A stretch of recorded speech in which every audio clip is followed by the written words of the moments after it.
భగవద్బంధువులందరికీ నమస్కారం. హిందూ ప్యాడ్ ఛానల్కి స్వాగతం. స్కంద పురాణాంతర్గత వైశాఖ మాస మహాత్మ్యము. వైశాఖ మాస మహాత్మ్యములోని 24వ అధ్యాయము వాయు శాపము. అంబరీషునితో నారదుడు ఈ విధంగా వైశాఖ మహాత్మ్యమును వివరించెను.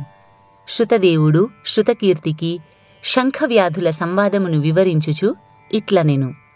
శంఖముని మాటలను విని కిరాతుడు ఇట్లనెను. స్వామి, విష్ణువును ఉద్దేశించు చేయు ధర్మములు, పూజలు ప్రశస్తములు. వానిలో వైశాఖమాస వ్రతధర్మాదులు మరింత ప్రశస్తములని చెప్పారు. బ్రహ్మజ్ఞాని, ఆ విష్ణువు ఎట్టివాడు? అతని లక్షణమేమిటి? అతనిని చెప్పే ప్రమాణమేది? అతనిని తెలుసుకొనుట ఎట్లు? అతనికి చెందిన ధర్మములేంటివి? వేనిచే అతడు సంతోషించును?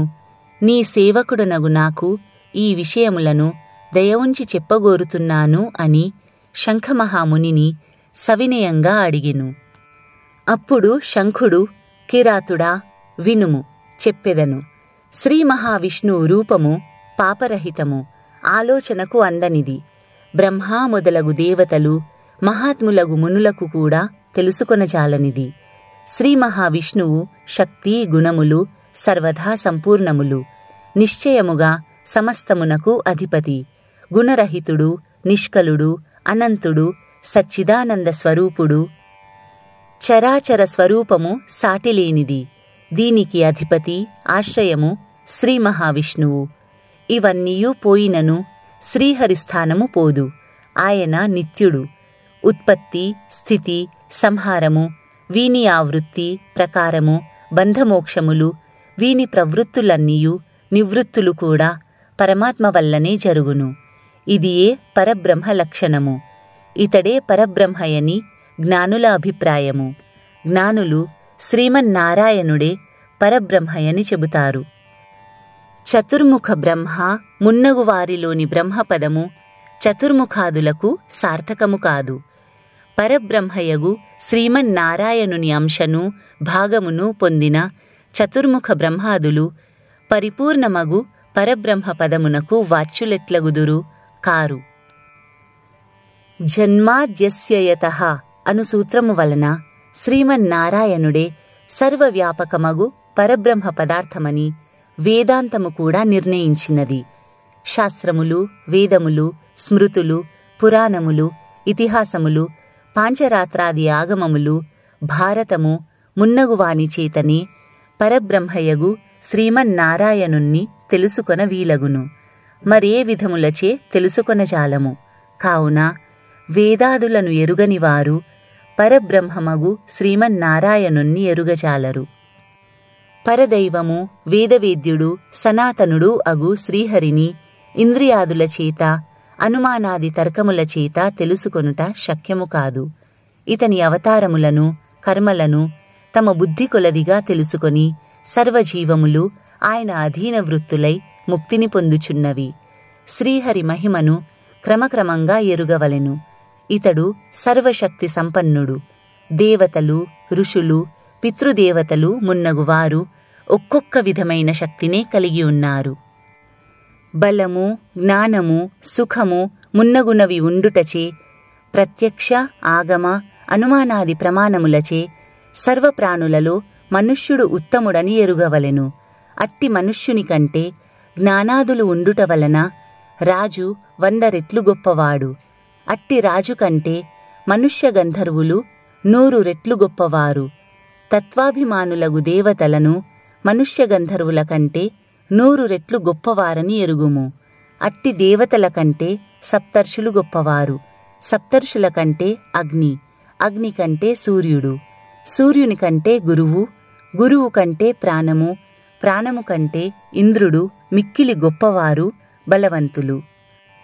ఇంద్రుని కంటే గిరిజాదేవి, ఆమె కంటే జగద్గురువగు శివుడు, శివుని కంటే మహాదేవియగు బుద్ధి, బుద్ధి కంటే మహాప్రాణము గొప్పవి. అట్టి మహాప్రాణము కంటే గొప్పది లేదు. ఆ ప్రాణమునందే సర్వము ఉన్నది. ఆ ప్రాణము నుండియే ప్రాణాత్మకమగు విశ్వము పుట్టినది. సర్వము ప్రాణమునందే కూడి ఉన్నది. ప్రాణము వలననే సర్వము కదులుచున్నది. నల్లని మబ్బువలె ప్రకాశించు ఈ ప్రాణమును సర్వాధారమని పెద్దలు చెప్పుచున్నారు. లక్ష్మీ కటాక్షముచే ప్రాణము నిలిచి ఉండును. ఆ లక్ష్మీదేవి శ్రీమన్నారాయణుని కొద్దిపాటి దయచేతనే మరింతగా ప్రకాశించును.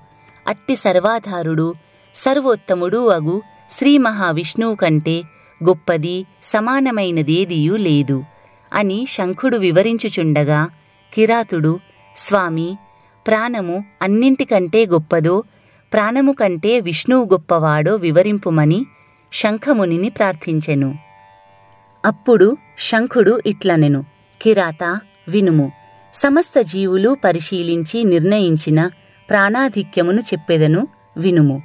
పూర్వము శ్రీమన్నారాయణుడు బ్రహ్మాండమును సృష్టించి బ్రహ్మాదులతో ఇట్లనెను, దేవతలారా, నేను మీ దేవతల సామ్రాజ్యమునకు బ్రహ్మను అధిపతిగా నియమించుచున్నాను.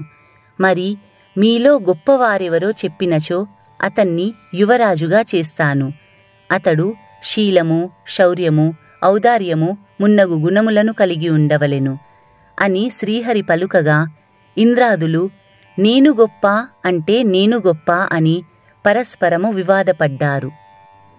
కొందరు సూర్యుడు గొప్పవాడన్నారు, కొందరు ఇంద్రుడు గొప్పవాడన్నారు, కొందరు ఏమీ అనక మౌనముగా ఉన్నారు. ఇంద్రాది దేవతలు యువరాజ పదవికి తమలో తగిన వారెవరో తెలియక నిర్ణయించుకోలేక శ్రీమన్నారాయణుని వద్దకు వెళ్ళి ఆయనని అడిగారు. అప్పుడు శ్రీహరి నవ్వుచూ, విరాట్ పురుషుడు సృజించిన ఈ స్థూలదేహము వైరాజమనబడును. ఈ దేహమున చాలామంది దేవతలు అంశరూపమున ఉండిరి. ఏ దేవుడు, ఏ దేవుని అంశ ఈ శరీరము నుండి బయటకు వచ్చినప్పుడు ఈ దేహము పడిపోవునో, ఎవరు ప్రవేశించినప్పుడు లేచునో అతడే ఆ దేవుని అంశయే బ్రహ్మ తరువాత యువరాజు పదవికి తగిన దైవమని పలికెను. శ్రీహరి చెప్పిన మాటలకు దేవతలందరూ అంగీకరించారు. స్థూల శరీరము పాదముల నుండి ముందుగా జయంతుడు అనే దేవశ్రేష్ఠుడు వెలుపలకు వచ్చెను. అప్పుడు ఆ శరీరము నడవలేకపోయెను. కాని వినుట, చూచుట మున్నగు సర్వకార్యములను చేయుచుండెను. అప్పుడు ఆ దేహిని కుంటివాడన్నారు. స్థూలదేహము యొక్క గూహ్యావయవము నుండి దక్షుడు అనే ప్రజాపతి వెలుపలకు వచ్చెను. అప్పుడు ప్రాణిని ఉపభోగశక్తి లేకపోవుటచే నపుంసకుడన్నారు.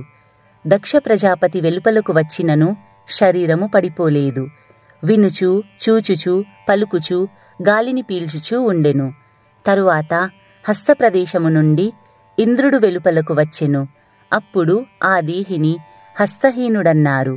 ఆ శరీరము ఇంద్రుడు బయటకు వచ్చినను చూచుట మున్నగు వానిని చేయుచూనే ఉండెను. తరువాత కన్నుల నుండి సూర్యుడు వెలుపలికి వచ్చెను. చూపు లేకపోయెను, కాని ఆ శరీరము వినుట మున్నగు పనులను చేయుచుండెను. దేహము యొక్క ముక్కు నుండి అశ్వినీ దేవతలు వెలుపలికి వచ్చారు. వాసన చూడలేకపోయెను, కాని వినుట మున్నగు వానిని శరీరము చేయుచూనే ఉండెను. దేహము యొక్క చెవుల నుండి దిక్కులు వెలుపలికి వచ్చినవి. అప్పుడు ఆ దేహికి వినికిడి శక్తి లేకపోయెను.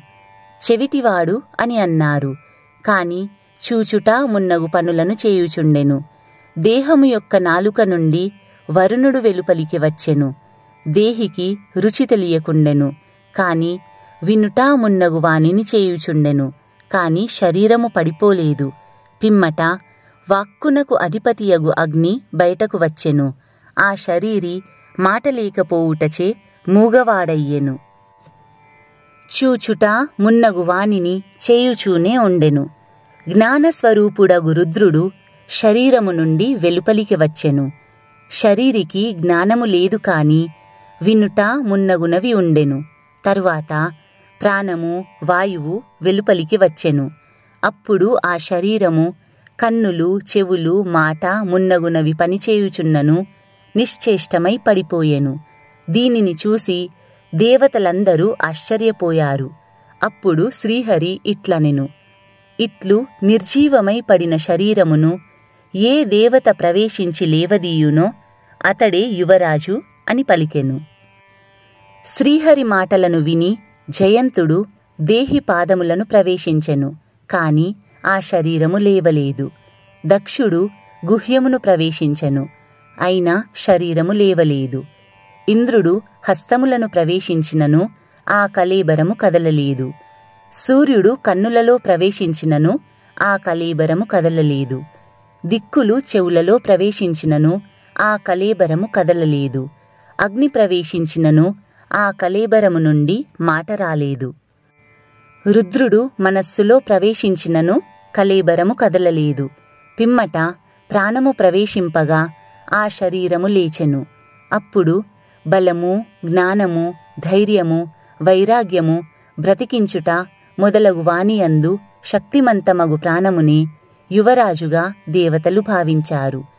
శరీరము జీవించుటకు కారణమగుటచే ప్రాణమే సర్వాధికమని అన్నారు. ఈ ప్రాణము తన అంశల చేత, పూర్ణభాగము చేత ప్రపంచమంతటా వ్యాప్తమై ఉండెను. ప్రాణహీనమగు జగత్తు లేదు. ప్రాణహీనమగు ప్రాణియు ఈ సృష్టిలో లేదు. అట్టి ప్రాణహీనమునకు వృద్ధి లేదు. ప్రాణము లేనిదేదియు ఉండుటలేదు. కావున ప్రాణము సర్వజీవముల కంటే అధికము. దానిని మించిన బలాఢ్యమైనది ఏదియూ లేదు. ప్రాణము కంటే గొప్పవారు, సమానులు ఎవ్వరూ ఉన్నట్లుగా ఎవరూ చెప్పలేదు, చూడలేదు. ప్రాణదేవుడొక్కడే అయినను ఆయా పనులను చెయ్యుటచే బహుస్వరూపుడవుచున్నాడు. కావున ప్రాణము సర్వోత్తమమని ప్రాణోపాసన పరులనుచున్నారు. సర్వసృష్టికి, వినాశమునకు, స్థితికి ప్రాణదైవమే సమర్థము. విష్ణువు తప్ప మిగిలిన దేవతలెవ్వరూ ప్రాణమును తిరస్కరింపలేరు. ప్రాణదేవత సర్వదేవాత్మకము, సర్వదేవమయము, నిత్యము శ్రీహరిని అనుసరించి ఉండును. శ్రీహరి వశమున ఉండును. ప్రాణదైవము శ్రీహరికి వ్యతిరేకమైన దానిని వినడు, చూడడు. రుద్రుడు, ఇంద్రుడు మున్నగువారు శ్రీహరికి వ్యతిరేకమును చేశారు. కాని ప్రాణదైవము మాత్రము శ్రీహరికి ఎప్పుడూ వ్యతిరేకమును చెయ్యదు. కావున ప్రాణము శ్రీహరికి బలమన్నారు. కావున శ్రీ మహావిష్ణువు మహిమను, లక్షణమును తెలిసిన జీవి పూర్వకర్మ వశమున సిద్ధమైన స్థూలము తన శరీరముపై ఉన్న కుబుసమును విడిచినట్లు విడిచి తుదకు సర్వోత్తమము, వినాశవహితము నగు శ్రీహరిపదమును చేరుచున్నాడు. శంఖమహాముని ఈ విధంగా వివరించెను. ఆ మాటలను విని కిరాతుడు ప్రసన్నమనస్కుడై సవినయంగా మరలా శంఖుణ్ణి ఇట్లడిగెను. స్వామి, బ్రహ్మజ్ఞాని, మహానుభావుడు, జగద్గురువు, సర్వేశ్వరుడు నగు ప్రాణము యొక్క మహిమ లోకమున ఎందులకు ప్రసిద్ధము కాలేదు? దేవతలు, మునులు, మహాత్ములు మున్నగువారి మహిమ లోకమున పురాణాదులయందు వినబడుచున్నది. కాని ప్రాణమహాపురుషుని మహిమ ఎందులకు ప్రఖ్యాతము కాలేదు అని ప్రశ్నించెను. అప్పుడు శంఖమహాముని ఇట్లనెను. పూర్వము ప్రాణమహాపురుషుడు సర్వోత్తముడగు శ్రీహరిని అశ్వమేధ యాగములు చేసి సేవింపదలచి గంగాతీరమునకు వెళ్ళెను. నాగళ్లతో ఆ నీళ్లను దున్నించి శుద్ధి చేసి యాగశాలలను నిర్మింపదలచెను. నాగళ్లచే దున్నించుచుండగా పుట్టలో తపము చేసుకునే కన్వమహామునికి నాగలి తగులుటచే తపోభంగమై కోపించెను. అతడు పుట్ట నుండి వెలుపలికి వచ్చి కోపగించి తనకు విఘ్నమును ఆచరించిన ప్రాణపురుషుణ్ణి చూసి, ప్రధానుడనని గర్వించిన నీవు ఇలా నా తపమునకు విఘ్నమును ఆచరించితివి. కావున నీకు ముల్లోకముల యందును ప్రఖ్యాతి ఉండదు, భూలోకమున మరింతగా ప్రఖ్యాతి ఉండదని శపించెను. శ్రీహరి అవతారములు ప్రసిద్ధములవుతాయి, కాని నీవు మాత్రము ప్రసిద్ధుడవు కావు అని అనెను.